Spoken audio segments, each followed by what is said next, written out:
Welcome to News in Context, a podcast and radio show exploring issues, topics, and examples involving the importance of putting news and information in context.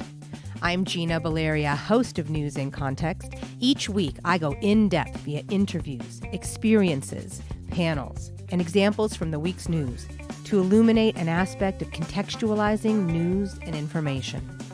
In this episode, I sit down with John Zipperer, Vice President of Editorial at the Commonwealth Club of California. John runs a regular event series at the club called the Week-to-Week Politics Roundtable. He also curates a week-to-week news quiz. Much of his work involves putting news in context. But before we get to John, because this is the very first episode of News in Context, let's talk about exactly what it does mean to put news in context. Context is generally used to clarify or help us more fully understand something. Definitions include helping something be fully understood or assessed, explaining the conditions in which something occurs, understanding the circumstances of a situation, and considering information together to more fully understand something. In our time together, we'll talk about how to find context for the news and information that bombard us every day. We'll also discuss aspects of our mass media landscape that can either prevent the communication of context or communicate something else entirely. For example, something biased, using a frame that misleads, failing to consider multiple perspectives, or at worst, intentionally presenting information that's false or misleading, what we've been calling fake news. I'll also explore situations where I may not understand someone else's or something else's context. By putting myself in a situation where I can connect across a difference or a divide, my hope is to better understand that context and have you join me on the journey. Welcome to News in Context.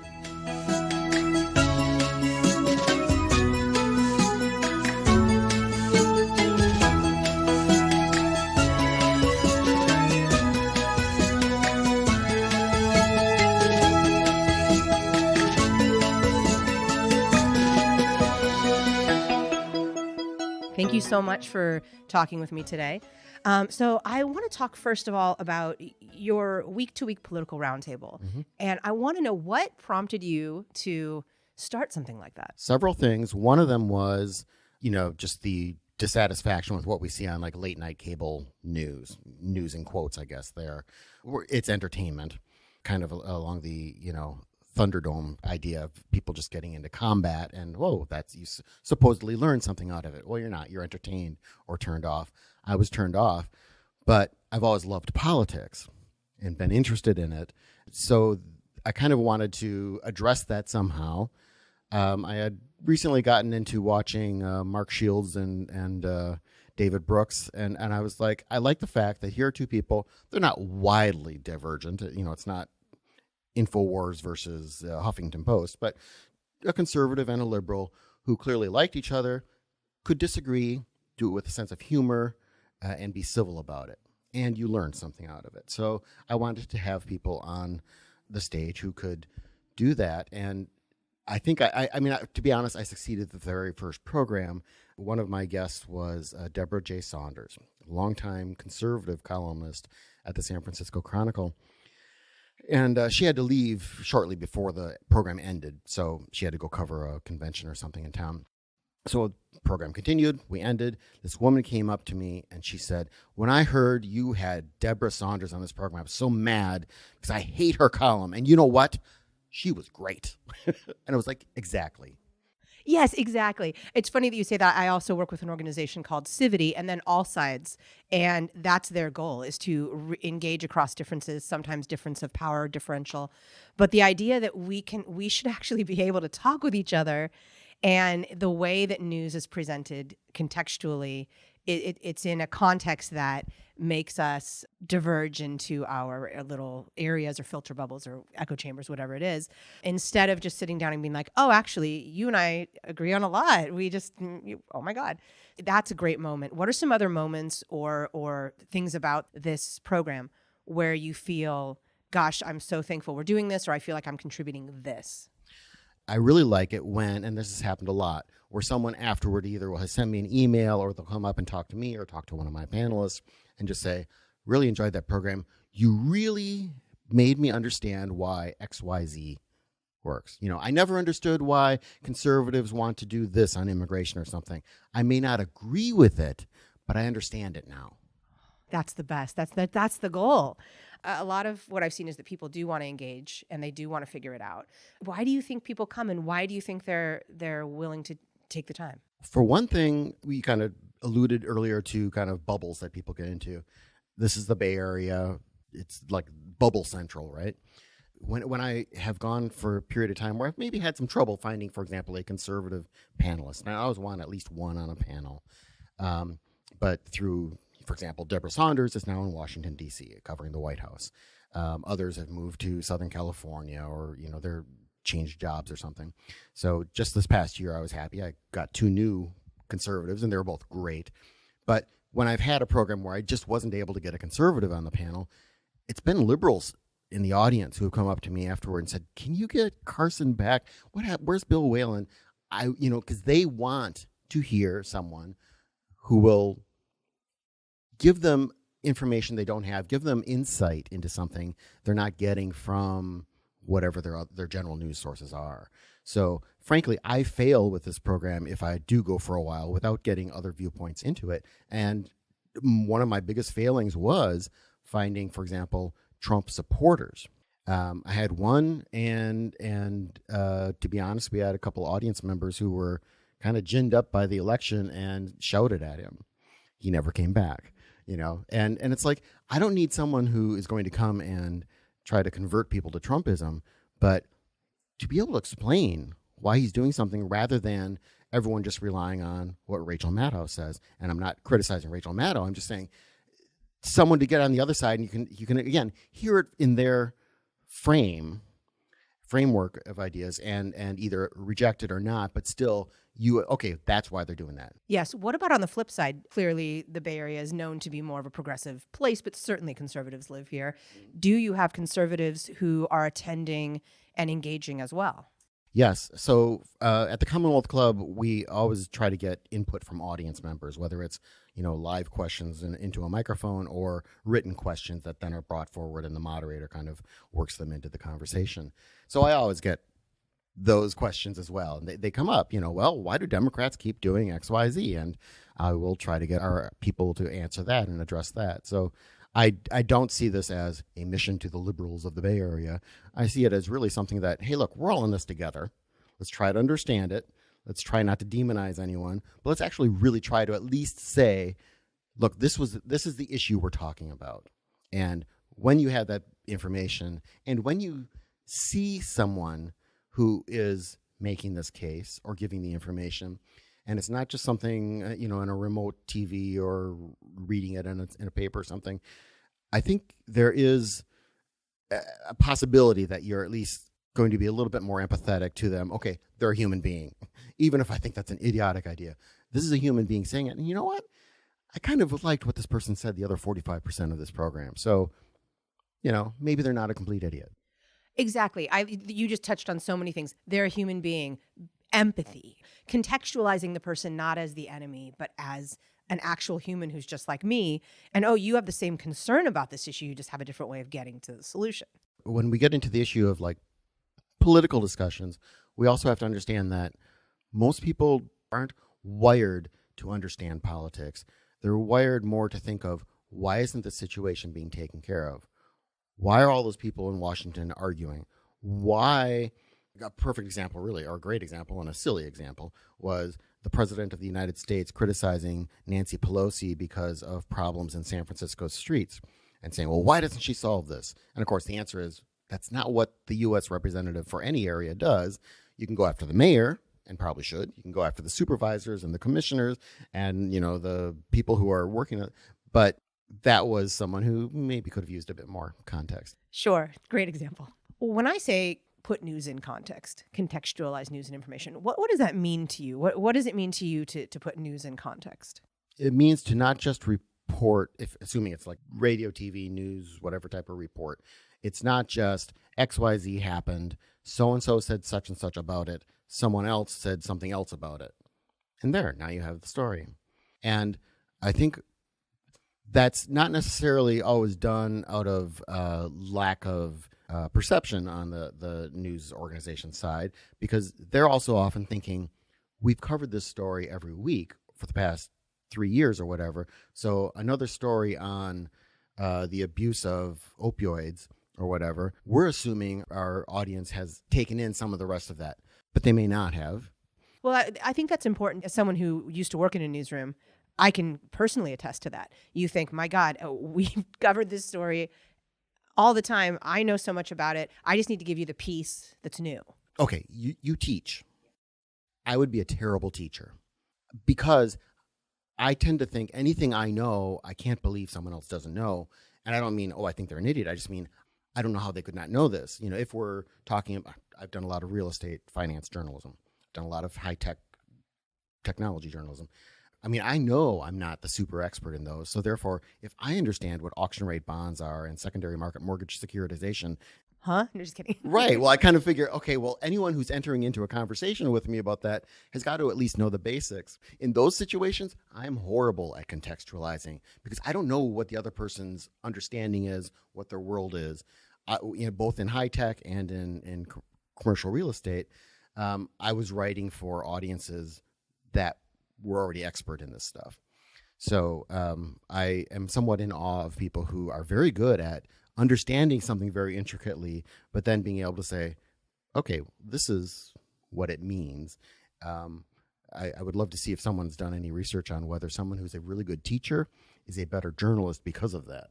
Ooh, that's interesting. And it's funny, just in the teaching context, it's true. I had to, not deliberately, I mean, I love to teach. I've always loved to coach. I mean, I've always loved breaking things down. So it's not that it was hard for me, but to be more deliberate about thinking about that. Like, it's true. You do walk in a room and think, well, you're here in college. You should at least know these basic things. And sometimes their high school may have focused elsewhere, right? And so I always deliberately remind myself, they walk into the room having disparate experiences that are all valuable. Yeah, I love the point you're making about actually understanding that your disparate audience has disparate backgrounds, which makes it even a bigger challenge than to come up with a through line on a story that they'll all get. When you talk about contextualizing, it's hopefully helping people understand the full picture. And when you're sitting in a newsroom thinking, oh, the audience must know this, there are ways that we have to think about how do we present this information at various levels. Like, here's the basic level, but if you know a little bit but need to know more, here are some links to stories that we've done in the past. Or if you don't have any context, here's the foundational information linked elsewhere that we've already done, or whatever it is. Like, somehow thinking about context and meeting your audience who might be coming from different places at various levels. I think one of the areas of journalism where context is least provided and it's most important is in medical and healthcare reporting, where just think back of, you're getting too much salt. Okay, years later, you're not getting enough salt. This is bad, that is bad. Well, the effect of it is anyone who's reading this stuff is they're going to think these journalists don't know what they're talking about, and they're going to think the doctors don't know what they're talking about because they don't understand anything. No one is put into context, in this case, what a study is, how studies are done, whether the study was a double-blind study, is this a peer-reviewed thing? What does it mean to have it be peer-reviewed? Or wait a minute, this study telling you that you're eating too much salt or you're not eating enough salt was, funded by the American Sodium Institute or what. I mean, all of that stuff is really important to understanding this. And it kind of builds into this whole phenomenon of Americans just being kind of manic about diet fads and new eating fads. And I'm just going to eat licorice for a week and this kind of stuff, because they don't have that kind of built-in sense of, okay, first, here's our baseline of a basic general dietary culture in this country. Second, they're getting terrible, terrible, terrible news, even from reporters and publicists who try to talk about these things, who do understand it and should know better. Absolutely. And it's funny, in my teaching context, when I teach headlines, I actually break it down. I'm like, here's the headline, chocolate is terrible for you. And here is a piece of the study. And I take out, mice were given this much chocolate over a period of this much time and this happened to them, right? Like they did mice. And then there's one I have where it said, Facebook makes you study less. And then in the study itself, it says, we're not sure whether this is a cause and effect relationship. You can't just take the news release. You got to contextualize it. You got to know really what's going on behind the scenes, all the things you mentioned, the peer review, the funding, everything, what type of study.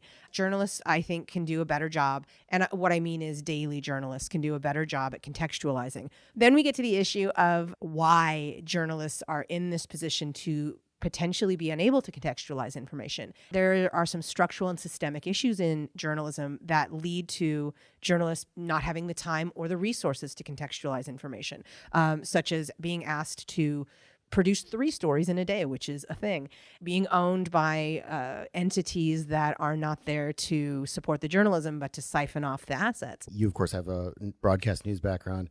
I've got a lot of digital journalism background as well as print. My parents were newspaper editors and political cartoonists back on a daily in Wisconsin.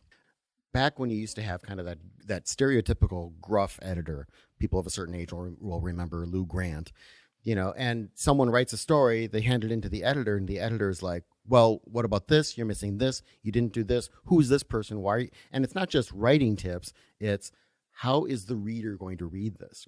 The editor is to be there to know how the viewer or the reader or the listener is interpreting and receiving everything you're presenting, whether it's an image or text or a description of someone, why you're describing this person at this point and not way up here. We have writers who are, like you said, writing 3 stories a day, and they may not be writing 3 stories in the same field. They might be a court reporter, they might be doing a real estate article, and then going off to cover the mayor's speech at, commemorating a new park or something like that. Good luck doing anything other than basically regurgitating what you see in what a press release is. And then the organizations that are above them, the top editors, are probably spending more time out there trying to bring in advertising. And they no longer have a lot of their sub-editors. And they no longer have, 40, 50, 60% of their newsroom around them. So I'm curious what you think about who gets the blame in that. Because the interpretation is kind of like, well, is this what the readers want or is this what the corporations are presenting? What do you think? I think a lot of things. With regard to the audience, I think, yeah, sure. I mean, more people are reading digital. They're not buying newspapers, advertising revenues. That's all true. But it's not the largest piece. That is a problem, and we need to address it or figure that out as an industry. And also there are audiences who, our local paper isn't covering news the way we want them to cover it. There are audience members demanding that they see their perspective in the news rather than the news. That's a problem, and we need to address that. We need to figure that out as a society. But one of the most major problems that I see, or that I think is going on here, is the idea that newspapers, which used to be family-owned, we decided early on, we're not going to have a government-run paper. We're going to do private news. And generally that was seen as a public service, though money was to be made. And we've seen, yellow journalism. We've seen, hints of this along the way. But now we've got a situation where large corporations, hedge funds are buying news outlets, not because they've turned into like people who care about good journalism, but because they see that these legacy news outlets have real estate. Oh, you own your own building. Oh, that's a large building. Wow, it's in the middle of downtown. We can make some money off that, right? So what I think is a larger issue is the idea of newspapers' resources being gutted. And then, of course, we have too many people on staff. Why do you need an editor? Why do you need a copy editor? You know what? We can save money there. Let's cut that. And all of a sudden, the resources that went into that quality journalism are gone. And then you have frustrated audiences. I don't like the way you cover stuff anymore.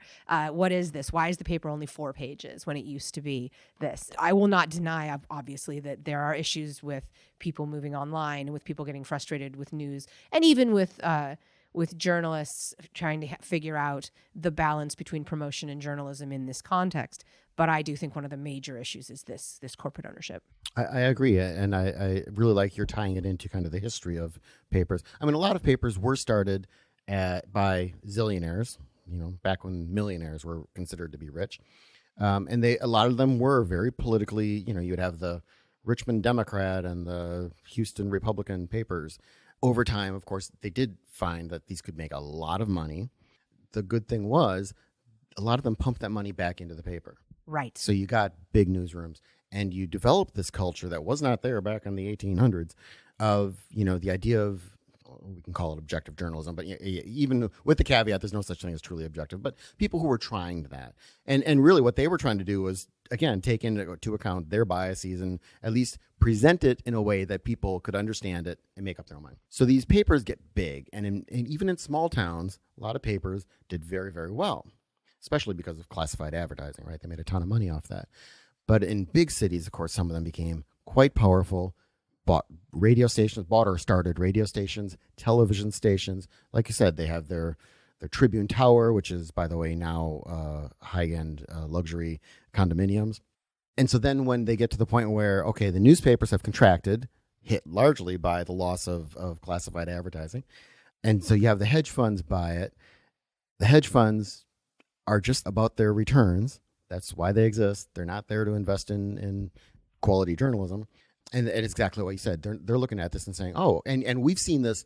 Well, obviously, I just alluded to Chicago. We've seen it here in the Bay Area where journalists would be talking about, oh, they've been moved into another building because the building that they owned that was built by this successful newspaper or even chain of newspapers over decades was sold for X millions of dollars, none of the proceeds of which are going into the newspaper. They're going into the hedge fund.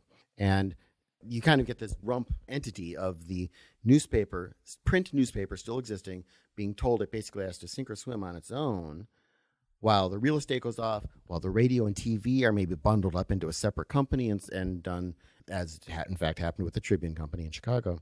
And that compounds a problem that was already there. So rather than a larger corporation that can then pool resources from all of these different aspects, you just have a kind of a death spiral. And unfortunately, that plays into everything we've been talking about of not enough resources to both explore and report on and investigate and have a research department and all that, but also no corporate patience for a report being held because we're continuing to run it through and we're trying to fight with the mayor's office because they're trying to influence us. You just get the damn paper out. Right. Exactly. We don't even realize we need the context. Just give me the headline. Let me move on. Let me move through my feed. Well, okay. Yeah. We're here in the Bay Area, big high-tech mecca. And again, that's another one of my past careers, if you will, in journalism. And it's a terrible area for contextualization because you have a lot of journalists who are more cheerleaders than journalists. They'll be the ones they'll go to. And I remember being at an Apple conference, and I don't know, it was a Steve Jobs presentation or something else, dozens and dozens of journalists. And like whoever this Apple star was who came out to give some product announcement, and the journalists were standing up and cheering. And I'm like, okay, in a real journalism world, you'd be fired. Or at least called on the carpet, and Lou Grant would chew you a new one. So you have that problem. But then you also have the industry itself, which is built on kind of equal parts technical genius and marketing hype. And they're not going to give you any context of, we used to have people come in to us when I was with a magazine called Internet World in New York. Companies would all the time come in. They'd want to talk to our editors about something, talk about their product, talk about some trends, which was great. And for the most part, you could stay awake during the presentations. We'd keep them to 30 minutes. But we also had some kind of fairly standard questions. And it wasn't just because we were bored and couldn't think of any other question. It was kind of to see, well, how realistic are they being with us? One of them was, so who are your competitors? What part of the market do you see yourself changing or going after? And the most common answer was, we don't have any competitors. We're in a whole something. It's like, you just have a new server that's either faster, slower, stupider, bigger, greener, whatever. And who buys that when you say, I don't have any competitors? You just haven't done your research. Right. So in that case, obviously, the technology journalist's job is to say, okay, this company is coming out with a new server. It is going to differentiate itself by doing blah, blah, blah. Or there's no differentiation with this new product. We're not sure why the heck they're coming out with it. But, they haven't released a product in 3 years, so maybe they just needed to get something, whatever it is. But technology is an area where the audience is really susceptible as well because, A, they don't understand it any more than, they might understand high finance. And B, there's an allure there of, this is magical. I've got a little machine. I can now do video conferencing like on Star Trek. all that kind of stuff. And not enough questioning then being asked about, okay, well, is it good? Is it too much? How much? Yeah, you love that company. They've got how many hundreds of billions of dollars they keep offshore? Why don't they bring that over here? Zillions of different questions you can get into. But again, the journalists, the companies themselves, and the audience, the public, are all kind of in cahoots in not contextualizing and not having a desire to contextualize. What do you see as the dangers of failing to add context to the news and information that's disseminated? Let me be totally contrarian here. I'm Sure. not sure I totally believe this, but it's a factor. And that is, so back in the good old days when, say, every big city had 2 or 3 newspapers and everyone subscribed to at least one newspaper, right? Most people were probably picking up that newspaper, reading the comics, maybe going to the sports section, maybe reading Ann Landers. There's always been that slice of society that does, You subscribe to the New York Review of Books. You maybe read the New Yorker, or you listen to a bunch of podcasts from different voices that delve into things, have intelligent conversations about ideas, whatever. I am not trying to say they're all sitting around sipping Chardonnay and extolling, French philosophy, because I couldn't do that. I hate Chardonnay. Me too. But there's that portion of the society that I suspect still does buy books, still reads print and digital and all that kind of stuff. What's the danger of the rest of society not having contextualization and that deeper understanding? I think it's because back when people were maybe just going for the sports mostly and the comics and the crossword puzzle or whatever, they still had a paper, even if it was, say, the Portland Democrat, where they would still have some conservative columnists in there, where they would still be exposed to that. And this is a paper coming to the house every day.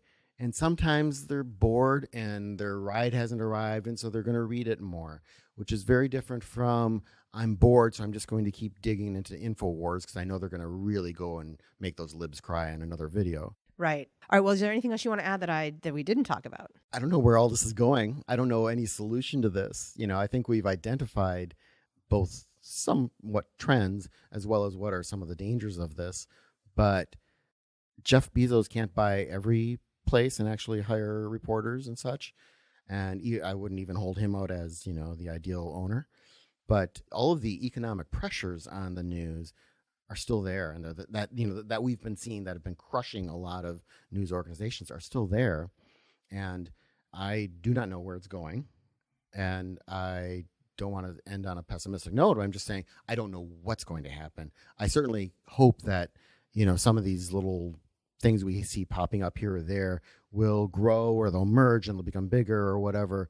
But I'm not sure if I know what's going to happen or if we're in the wilderness for a long time. How about you? I'm in the same boat. I'm not necessarily optimistic or pessimistic. I think it's just a realistic place to be. I think we're still figuring it out. I think the pressures are still very much there and pulling the levers at this point. It can be an exciting time. It could be a tragic time. I'm just not quite sure which it will be. But yeah, I think talking about it the way we're talking about it and making sure we keep it in the conversation is what I think you and I can both do to try to get to a better solution. Yes. Yes.